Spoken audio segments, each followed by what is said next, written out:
So today we read that Joseph, he reveals himself to his brothers. And it goes like this. When Joseph was in Egypt, he was second to the king.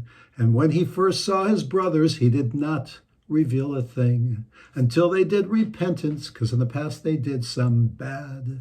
Yep, 22 years earlier, his brothers did do some bad. They kidnapped Joseph. They thought about killing him, and ultimately they sold him. But now we see that they have done repentance. So Joseph speaks succinctly, not angry and not mad. He says, I am Joseph.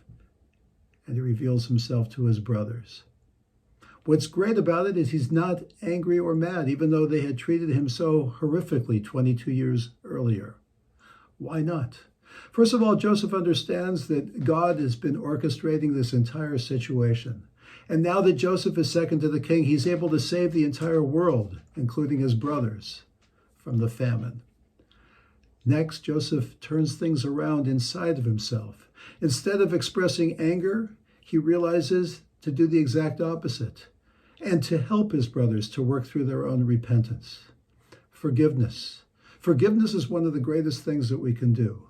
Forgiveness breaks the seeming irreversibility of the past. There is one caveat, however. There's those people who have suffered terrible trauma, sexual and physical abuse. And in those cases, there's no necessity to forgive their perpetrator. They do need to work through their own feelings, acknowledge their trauma, and ultimately, hopefully, they can channel the past into a more positive future. He said, I am Joseph, and he forgave his brothers.